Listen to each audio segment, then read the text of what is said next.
फेंक देले थोरिया बोलम गईले झरिया पहुँचले किना उठ दिया में दरदिया पहुँचले किना।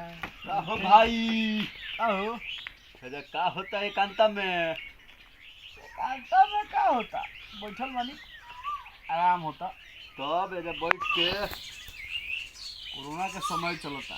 अच्छा कोरोना के समय में कौन चीज के दिक्कत बा? ऑक्सीजन के। ऑक्सीजन के हम कहाँ बैठल बानी देख लो।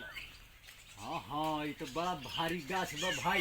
यही जी मत देखो, अब देखो तू है ना पीछे हाँ, खाली हाँ। गाछे गाछ गाछे गाछ, पानियों का पोखरा। यहाँ रहला ठंडा में बनी ये बड़ा लोग के ठंडा लोग होता है। ऑक्सीजन के प्रचुर मात्रा में व्यवस्था बा। पूरा देश ये बड़ा ऑक्सीजन के पीछे पीछे भागता। ऑक्सीजन के गाड़ी आवता रही हाँ सब, हाँ जैसे उड़ीसा से आवता, दिल्ली में कहीं मद्रास से है जाता है, उन्हें होता। हाँ हाँ वो लोग के स्पेशल रोड दिया बा कि तेजी में पहुंच जाई। हमनी के गांव में घर बा, हाँ हमनी के डायरेक्ट माल सप्लाई बा।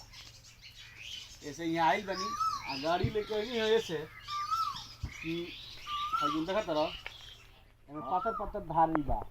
धारी धारिया बा। से एकरा कनेक्ट कर देले बनी नीचे हाँ हाँ जुगाड़ टेक्नोलॉजी से। अच्छा पीछे टंकी रख ले बनी, एमे ऑक्सीजन जाता।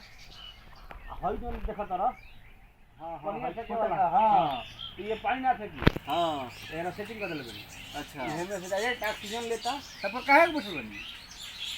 और जब ले तरल नु अच्छा हई खुल जाता लो। इन जब बैठ गनी डबल रही है तो भरत आनी अपनो लेता नहीं। हाँ ठीक बा, ऑक्सीजन लेवल ठीक रही। आप आराम से जाइए घरे। गाँव जगह टोला मोहल्ला में मान लो सामाजिक आदमी बा, क्योंकि गर्जे पड़ गई तो कहाँ जा सिलेंडर खोले चोटे दूंगा कि नहीं उड़ाई उनका मुँह पर वही रखले बड़ी सिस्टम मंगल लगा दी। पिछावा हाँ तो मुंह में चल जाइए ऑक्सीजन। का बनाओ तेरा खैनी खैनी बनाओ ना, हम लोग बनाओ। अच्छा तो दियाव ना। तू अपना लायक लेके आई लो। हाँ अब लाई। देखनी अब बैठल बानी शाम में कुली गाड़ी ओड़ी यही जब बा ना बैठल रहनी आराम से गाना गावत रहनी हाँ चैन बा। हमने कहा हमरा कुछ कोई दुख बा ना। आमदनी आनगा हाँ आ खर्चा 1 रुपया नहीं। एकर मतलब है खैनियो फुकटे में खानी। आमदनी आनगा ई तो हमारे यार लोग दे देला लो। अच्छा तो तारा के नहीं देनी है ना, तो हम तो मांगिए खाई ले। तो तारा के दे देनी है। तो हई ऑक्सीजन में भर के कहाँ जाई? जहाँ जहाँ वांट बा उनमें बड़ा पैसा बा। पैसा बा हमरा के हम सब नहीं करत, क्योंकि जब ई आपदा के समय होखे नु तो उनमें पैसा ना कमाए के, काला बाजारी ना करे के। ई तो गलत हई तो बड़ा पातर बा में ऑक्सीजन में केंगो घुसत होई ए बुढ़ी ऑक्सीजन मैंने बुझेला ना। उहे नु है हवा बहता गड़िया जन पिछवा से छोड़े ली सो। ना, वो कार्बन डाइऑक्साइड हो। अच्छा आई O2 आई का हो? ई ऑक्सीजन हो। अच्छा ये ऑक्सीजन हवा हो। मोट होला जी पातर हवा तो पातर होला देखले बड़ो ना। केन को गेल माने हल्का हल्का लागत तो पातर हुई ये न बुझे तरह हाँ तो पातर छेदवा में पातर मानला जाई। अच्छा तो कहनी हरौरा के हम तो खैनी मांगिए के खानी आई चानी के चुनौती बा। ए बुढ़ी तो खनिया रातों में खाए के पड़ेला, रात दिन केकरा से मांगे दीबो? तो वो खातिर की नहीं के नु पड़ला। ना ना ना बा जैसे किनो से खैनी मंगनी हाँ बीबीए देहले अब भर लेवे के बा। आ ओमे माल बा ढेर। हाँ उनका से बतियाओ तनी हंगे को के दिन से खनी आग लेनी पेड़ से डाल देनी चकाचक। 2 दिन के काम हो गए। आ हई बड़े नारायण अच्छा तो ये तो कमा चलाओ हाँ हाँ हाँ नायका दुकान में भइल बा। भरले बा बाहर चूना हाँ तो खैनी ओकरा में से हम किनी ना ना चुनवा भरा जाई तो वो दिन में ना भरिले, राते रात में। कन जाइले चुनवा में से भर लीले। एंगे देखी तो कहिए खैनी नहीं खन की चुनवा खाली ले तारे। ये सब दुनिया बा। गाछ देखो, गाछ लोग ना लगौलक नु तब ना के सजा भुगत लो।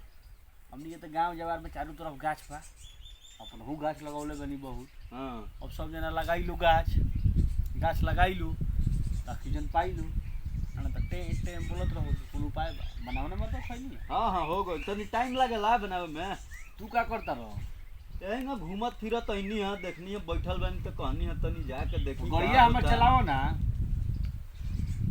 अई कोरोना नु बड़ा परेशान कइले बा लोग के घरी साटा ओटा करत नहीं खे बड़ा डेराता लोग। भाई कितना गोड़ी के तो बिया हो गई। हो गई तो देखत नहीं कि कए गो गाड़ी आवता या चलता। साटा बा हमार। अच्छा तो सटवा पर चला दिया ई। मान लो जे कोरोना बा तो पेटवा तो बढ़ल बा, अब खाए के बताई बढ़ल। लगाई हमनी पानी से ना रौरे जाब लगैले बानी ना हमी है। भाई तो हे ऑक्सीजन तो खैनी बनता उ तो हमें अल्कोहल में पावल जाला।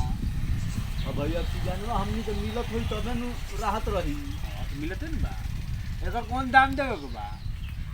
तो बाप दादा लगौले बा, एबरा हमनी मजा लेते नहीं। हमनी लगाए तो हमनी के बाल बच्चा मजा ली। ऐसे पेड़ लगावल बहुत जरूरी बा। पेड़ लगावल बहुत है जगह तर है रोडवा पर। हां हां सरकारी गाछ लगली से पूरी। तो ई तो मुखिया के फंड से लागल रहे। हाँ हाँ तो हई इतना दूर के लोग समझदार रहे तो बचा देलक। आ ओने के लोग आ बाद बाकी लोग उजरलक आ कुछ कागजों में अपन लगा देले से। हां सरकार के जौन काम बाटे वो इतना ना खाना पूर्ति बा, कागजे पर हो जाता। ये सब हाल पहली बा। ली। सुनो ना, हां केने जइबो? जा ननिया घुमत फिरत तनी।